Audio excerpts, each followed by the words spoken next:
Bienvenue sur l'expressiontopcom.fr, le portail de la communication et du management. Vico surfe sur la campagne présidentielle et impose sa mascotte comme le candidat trouble-fête de cette élection. Mascotte que d'ailleurs on retrouve juste là. Alors, pour nous parler de ce flash, nous recevons Paul Lay, directeur de création Dufresne Corrigan Scarlett. Bonjour.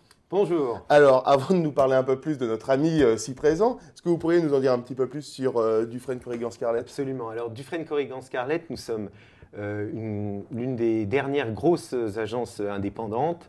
On est client d'Intersnack, du groupe Intersnack depuis 2008. C'est Intersnack, c'est Vico bien sûr, c'est Curly, c'est Monster Munch, c'est Apérifruit aussi. Et donc depuis 2008 en fait on travaille pour Intersnack et donc notamment sur la marque Vico. Alors, parlez-nous un peu plus de monsieur si présent. Pourquoi avoir fait ce choix? J'ai le plaisir de vous présenter, Vico, le roi de l'apéro, et qui a été candidat à l'élection présidentielle. Le lancement de l'élection présidentielle, pour montrer que c'est un candidat vraiment sérieux, a été fait le 1er avril. Donc, vous voyez, on est vraiment dans le sérieux à fond. Et ça a été une campagne en fait qui a été enfin assez plurielle, assez 360, où on a vraiment fait, on a fait de l'affichage avec une énorme bâche qui est encore sur Porte de Saint-Ouen, une bâche de 660 mètres carrés, parce que c'est le roi de l'apéro, il méritait ça. On a fait pas mal, on a fait du net, il y a une campagne d'affichage de 4000 affiches qui est en ce moment dans toute la France. On a fait du net et ça a été vraiment bien, on a fait des 5 petits films viraux qui marchent vraiment bien en ce moment sur YouTube. Et voilà, donc ça a été vraiment. Et aussi, on a fait aussi une opération de signature du candidat. Évidemment, il faut 500 signatures pour être candidat. Voilà, et lui, il en a eu, ça a été sur 2 jours. On a compté qu'il en a eu au moins plus de 10 000 facilement. C'était super drôle, on avait stické, en fait, on avait fait un camion dont on avait stické toute une partie. Et les gens donc venaient, il y avait de la distribution de produits, d'ailleurs ça marchait du feu de Dieu. Et en fait, ils mettaient leur signature sur le flanc du camion. Et c'était super sympa. Au lieu d'être dans une opération classique de distribution de produits, non seulement les gens avaient un petit badge, un petit paquet de chips très sympa, ça marche toujours, mais surtout, ils faisaient quelque chose en plus. C'est-à-dire, ils laissaient une signature. Alors, c'était une signature, un dessin, etc. Et on a dû, à chaque fois, c'était sur 2 jours, on a dû, entre les deux journées, restiquer à chaque fois le flanc du camion, parce que c'était recouvert de toutes les signatures. Et on a compté à peu près, on a distribué 8000, près de 9000 paquets de chips. On a eu autant, si ce n'est plus, de signatures, puisque les gens venaient signer avec leurs enfants, etc. C'était très sympa, très dans l'esprit festif de la marque Vico. Alors comment Monsieur Vico, le candidat, naît dans l'imagination? C'est quand même un candidat à part. Tout à fait. En fait, ce qu'on a voulu faire avec la marque, c'est surfer, bien sûr. On n'a pas été les seuls, mais surfer sur la période présidentielle. Mais ce qu'on a voulu faire, c'est le faire dans un temps assez court. C'est-à-dire, nous, on était du 1er avril au 21, c'est-à-dire 3 semaines, les 3 semaines qui ont précédé le premier tour. Donc, on a fait un peu une campagne éclair. Et ce qu'on voulait, en fait, c'est vraiment mettre l'accent sur le côté festif, sympathique de la marque, puisque c'est le roi de l'apéro. Et on a constaté que c'est tombé plutôt super bien dans une campagne extrêmement dure, extrêmement, moi j'allais dire violente, mais en tout cas extrêmement hard. Et on s'en est rendu compte en rencontrant les gens qu'on a rencontrés dans Paris. Beaucoup de sympathie, beaucoup de fantaisie, et je pense que tout le monde en avait vraiment besoin. Alors, est-ce que vous pouvez un peu nous décrypter ce programme? Donc, on a parlé de plein de choses, de l'Internet, etc., de l'affichage. Là, on est donc une tournée événementielle pour retrouver les 500 signatures, enfin les 10 000 signatures. Exactement. Donc, est-ce que vous pouvez un peu nous expliquer les différentes étapes, comment ça s'est passé? On va le faire de façon chronologique, parce que en fait, tout a commencé en fait le 1er avril. Et le 1er avril, on voulait partir assez fort, c'est-à-dire qu'il y a eu 1er avril, il y a eu d'abord il y a eu de la presse. C'est-à-dire le 1er avril tombait un dimanche cette année. Et on a eu une campagne teaser dans la presse. Puisque c'était le dimanche, on était dans le JDD et on était aussi dans le Parisien. Et on avait donc en couverture une petite campagne teaser qui était « Et si c'était un roi en 2012 ?» Bon, alors, en plus sur le fond rouge qui est le fond rouge de la marque Vico, vraiment en première de couve, ça accrochait bien l'œil. Et on avait une révélation avant, c'était en 2012, votez futile, votez Vico, le roi de l'apéro. Et donc c'est la campagne c'est la campagne presse qui a lancé tout le mouvement.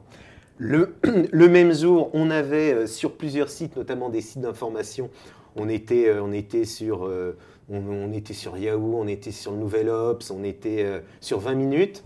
On avait en fait on avait des bannières animées et des bannières animées qui relançaient, qui surfaient sur un film viral qui était lancé le même jour. C'est-à-dire que ce film viral, c'était Vico qui cavalait dans Paris et qui allait mettre un Vico d'avril sur les affiches des candidats.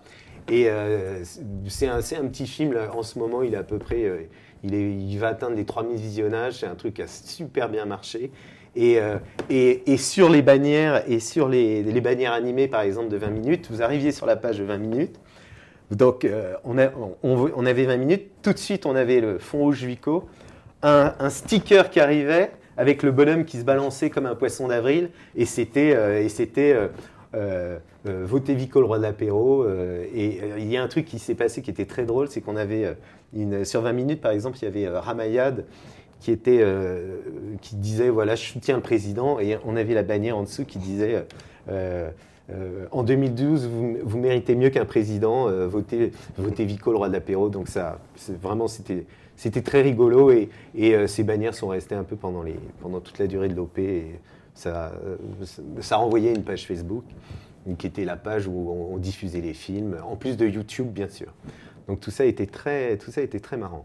Ensuite, ça s'est décliné en affichage, vous avez Voilà, alors ensuite, oui, alors ce qu'on a voulu faire, c'est que pendant cette période, en fait, comme on avait 3 semaines, ça a été très dense, c'est-à-dire on a commencé les tournages un peu avant, et on a fait des tournages in situ, enfin au moment où on pouvait le faire. Par exemple, la grande bâche immense qui était à Porte de Saint-Ouen, on savait qu'elle était installée le 2 avril, donc on est allé avec le candidat.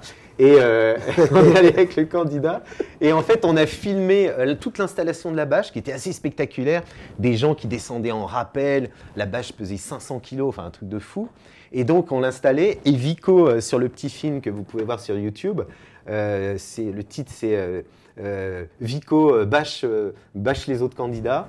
Et en fait, on a filmé toute l'installation et on faisait croire que Vico, en fait, il faisait le chef de chantier alors qu'en fait, il était au pied de l'immeuble où on installait ça et on l'a filmé. C'était vraiment rigolo. Donc, il y a eu aussi cette bâche le 2 avril. Il y a eu les films qu'on a mis régulièrement, c'est-à-dire tout au long des 3 semaines sur YouTube et sur la page Facebook. Et en fait, les films, les thèmes sont super rigolos. Donc, 1er avril, on fait des Vico d'avril, on badge les affiches des candidats. Le 2, c'est l'installation de la bâche. Dans la même semaine, Vico, il y a eu un petit film où il est allé rebaptiser la place de l'Opéra. Place de l'Opéra, place de l'apéro. Bien sûr, il a voulu rebaptiser la place. Le film est vraiment super drôle. On a fait un truc génial, c'est qu'en fait, ça a été aussi une opération aussi pour faire de la com en interne, et ça a super bien marché parce que chez Vico, en fait, les gens de l'usine les employés de l'usine qui sont à Vic-sur-Aisne sont très attachés à la mascotte. Et la mascotte, dire qu'elle est plutôt sympathique. Ouais. Et la mascotte est allée visiter, comme un bon candidat qui se respecte, est allé visiter l'usine Vico, et on a eu un super accueil. D'abord, on a eu un super accueil des gens qui travaillent chez Vico, le directeur de l'usine, vraiment adorable. Il a joué le jeu, il a fait la visite du candidat, et je vous invite à aller voir le film sur YouTube, et qui est la visite de Vico à Vic-sur-Aisne, qui est vraiment très sympa. Et en même temps, je pense qu'une fois dans sa vie, il faut voir une usine de chips, parce que c'est vraiment extra. Hein. C'est vraiment extra. Non, ça a été. Je pense que ce qui nous a le plus marqué, ça a été la dernière opération qui a été l'opération donc au contact du public. Donc on faisait aussi un film, c'était le film des 10 000 signatures.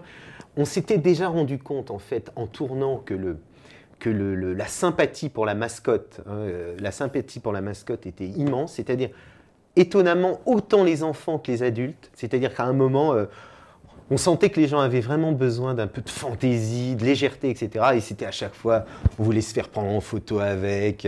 Il a une marque de rouge à lèvres sur le nez parce qu'il y a une jeune fille qui enterrait sa vie de garçon, qui a dansé, de jeune fille, pardon, qui a dansé avec le garçon Vico, avec le candidat Vico. Et à chaque fois, on s'est rendu compte l'importance vraiment de toute la sympathie que la mascotte déclenche. Et ça va vraiment dans le sens, depuis à peu près un an et demi, on a voulu faire, donc avec Intersnack et l'agence, un peu moderniser un peu le look de la mascotte, c'est le look que vous voyez à l'heure actuelle, qui allait aussi avec un relooking des packs, et voilà. C'est-à-dire qu'on est vraiment dans cette démarche un peu de remoderniser les paquets, la mascotte, etc. Et voilà, c'était une opération qui allait vraiment dans cette droite ligne. Et on s'est rendu compte du succès de la mascotte, mais énorme, vraiment énorme. Et juste alors brièvement pour finir, on a eu le premier tour, comment on peut voir évoluer est-ce que monsieur est candidat au second tour? Eh ben, tout à fait, de la même manière que Vico, il a fait son opération signature quand l'opération était terminée.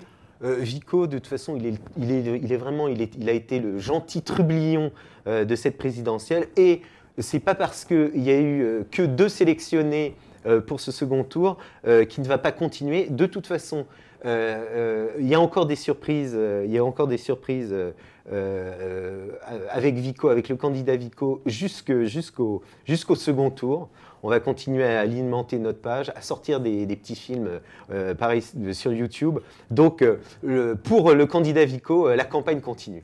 Bon, de toute façon, j'imagine qu'on le retrouvera dans tous les QG, quel que soit le vainqueur. Absolument. Parce que de toute façon, et il y a une affiche qui est en ce moment, c'est vivement la Garden Party avec Vico. Comme Vico est le roi de l'apéro, de toute façon, que ça soit ou Hollande ou Sarkozy qui remportent l'élection, ils feront chacun un apéro. Donc de toute façon, le grand gagnant, c'est Vico. Le grand gagnant, c'est Vico. Voilà.